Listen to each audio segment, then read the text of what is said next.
Very few people, as you say, know the needs of Aboriginal communities better than Warren Entsch, who takes care of that entire Cape York Peninsula area and has done for a long time. Susan Ley has warned Albanese that Labor might be rushing to failure by ramming through the current Voice to Parliament proposal.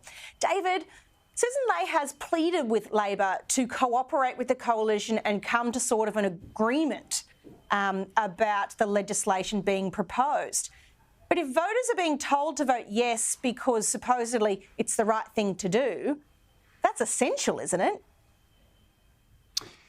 Well, it's interesting, despite the fact, and I agree with you, voters are being, overwhelmingly told by big business and sporting codes and a whole range of other interests that are in this space that are positioning themselves around what they're saying.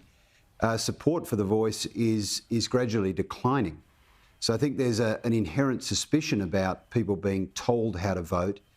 And I think part of it is the structure of what's going on with the referendum where, unlike previous attempts to change the Constitution, there's been no constitutional convention.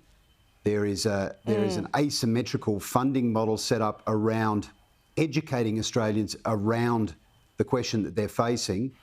And there's been this barrage of, criticism for those who are even thinking about voting the other way around, leading to a point where, the Prime Minister was almost like Hillary Clinton calling people who weren't on the same wavelength as her as deplorable. So, I think Australians will make up their own mind on this, and gradually the tide is moving away from support. So, if we're going to achieve any kind of recognition, it's probably better done historically with both major parties in lockstep. Otherwise, history shows that when the two major parties don't agree, the referendum fails. Yeah, I think you're right. There's been a barrage of pro-voice messaging, but the research shows from Roy Morgan that just 46% of Australians say they intend to vote yes. The number of undecided voters has grown from 3 percentage points to 18%.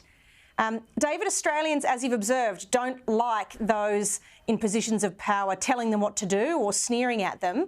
Will Australians become more sceptical of the voice if Labor continues to withhold crucial information from them about how it's going to operate in practice? Yeah, I think that's right, but there's a whole range of other things. I mean, the Parliament today was a good example of this. I don't think people really well understand what the voice is trying to achieve, and it certainly hasn't been explained to them some of the risks with the voice, and this is what's gradually trickled out, the power to executive government, et cetera, that's been sort of clear, airbrushed away. But I think where the government is going to lose the focus on the voice is there are other pressing concerns that are occupying Australians, like the cost of living, for instance, with inflation jumping in today, interest rates rising. They're in danger of losing it with people just sick of hearing about the voice and when they've got more pressing concerns to their family and discussion around the kitchen table. So, sort of they'll lose if they're not careful by people not really wanting to focus on the voice when it's all the government wants to talk about. And Amanda, the Prime Minister won't budge on this. He's not willing to compromise, so I think it's doomed for failure.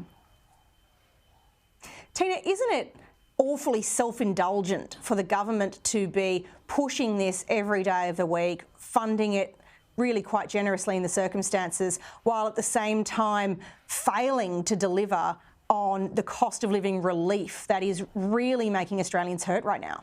Well, that's right. As David said, most Australians have more important things to worry about than this. It's very low. The voice is very low on their list of priorities, and they are onto the fact that this may change a great deal of things, and changing it in the Constitution. So, yes, pushing the yes and saturating the communities with this message they're pushing back. Australians aren't stupid, Amanda.